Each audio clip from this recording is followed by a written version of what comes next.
Hey guys, it's Kevin again. This is for Girl Meets World, Season 1, Episode 6, Girl Meets Popular. And I thought this was probably the best episode of the season, especially because of the Topanga subplot. There's some really great stuff in the subplot, especially some alludes to Boy Meets World, which I definitely want to talk to. I would definitely want to talk about. Definitely, that was one of the best parts of this episode. Overall, this episode, I really did enjoy it. I really thought it was a great episode. I love the message of the episode. I thought the episode was going to be really silly, but I really liked the way they did the episode. I thought it was definitely very well done. So let's just get to it. Basically, Riley is really looking forward to invitations to 7th grade parties, and Maya's excited too. They both really want to get these invitations because, you go to a party that makes you, quote-unquote, popular. Now, that is not necessarily true. Usually parties, just because you don't get invited to one, does not necessarily mean people don't like you. It means that they're inviting their friends. A lot of parties in my school, there's no such thing as popular parties in my school. What there is known as are parties that people from my school throw, that people are invited to. I mean, that's how it works as far as I'm concerned, definitely. But, to Riley, the whole idea of a party is being popular. Now, I'm not saying being popular isn't, cool or whatever. I mean, being popular is definitely a good advantage for people that are popular. But the thing with being popular, the thing with that has to do with is she just is doing this to be popular. We don't know if she really wants to go to these parties. The only thing she's talking about is being popular. So, of course, Riley's invited to this party, and she really, really wants to go. Maya was kind of upset that she wasn't invited, but she talks to Corey about it, and Corey's like, "You're not going." I thought that scene was really funny when Riley and Corey were kind of like debating back and forth about if she should go or not. I thought that scene was really well done. Very, very funny stuff there. Really enjoyed that. Definitely very funny. But basically, they're talking and everything, and they're getting into a little, I thought it was definitely very funny in that scene. I really enjoyed it, that scene overall. I thought it was very funny.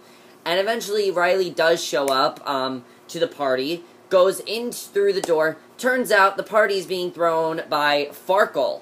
Farkle, it's being thrown by Farkle and a bunch of his nerdy friends. And, Riley, Maya's trying to tell her leave or whatever, but Riley actually wants to stay because these people really like Riley. They really like who they are, who she is. I mean, they're really big, I'd say they were, really good friends to her. They really do like her.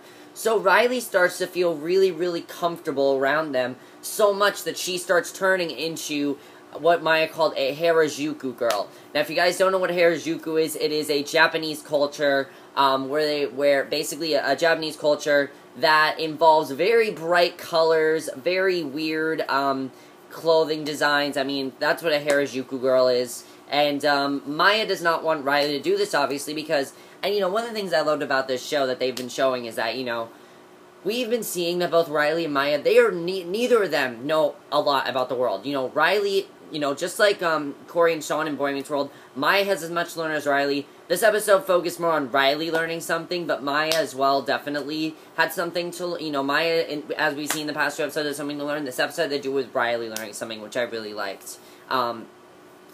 Basically what ends up happening after this is that, of course, she starts to turn into this Harajuku girl, and it's not really who she is. Again, she's only doing this really because she wants to be popular. That's all that really matters to Riley at this point. Really, that's all that matters to her. So, of course, Maya's trying to persuade her to get away from, from being a Harajuku girl, because that's not who Riley is. And, there's this really great scene that involves a subplot with Topanga, and Topanga kind of asks her, "Is this who you are?" And I just thought that scene was definitely really well done. It has to do with what Topanga did, and I'm definitely going to talk about that, and, let's just jump into the subplot, because it has to do with Riley. The subplot, basically, Topanga had this law firm. They did not want to go into, Topanga, of course, she's a lawyer in a law firm, but there was this bakery that they were, going to get rid of, basically. And, she did not really want to go into this bakery because her law firm is planning on extracting the bakery. But Topanga really likes the bakery. And what I really loved about this, Topanga really likes the bakery. And guess what Topanga decides to do? She decides to get in touch with her inner self. And this next scene, oh my god. The highlight of tonight's episode. the highlight of tonight's episode, by far, was Topanga going back to her old looks from Season 1. When we saw that flashback of Topanga and Corey when they first met, I screamed. I was just like, oh my god, that's amazing. I love the way Michael Jacobs is alluding to Boy Meets World. This episode was probably the closest episode to Boy Meets World so far, definitely. Especially with that scene. Very much like Boy Meets World. Really love that Topanga had a lot to do in this episode. I mean, she's had a lot to do throughout the show, but this was probably the first episode where she actually had her own plot in the show, in Girl Meets World. Definitely. I thought that was definitely really good when we saw her in the law firm. I really did enjoy that. Now, we'll get to what happens with that, but basically, Riley comes home and she sees Topanga, and Riley asks Topanga, why does she have the curler hairstyle and dress like a hippie? And, she says that's what made Corey fall in love with her, which is the truth, because, throughout Boy Meets World, that is what, she said made Corey fall in love with her, and that's the truth, because we heard that so many times in Boy Meets World, and, of course, she asks Riley, is this who you really want to be? So, of course, Riley still is very stubborn, of course, so she decides to be in this spelling bee, with Farkle and all the other, nerds, basically, I'll call them the nerds, because they're not really the people that she just, is fitting in with. And basically, they're doing a spelling bee, Corey's doing a spelling bee, and Maya comes by and gives him the word Harajuku to talk to Riley about, and Riley doesn't even know how to spell Harajuku, which proves that this is not who Riley is. Riley realizes that this is not who she is. She needs to stay true to herself.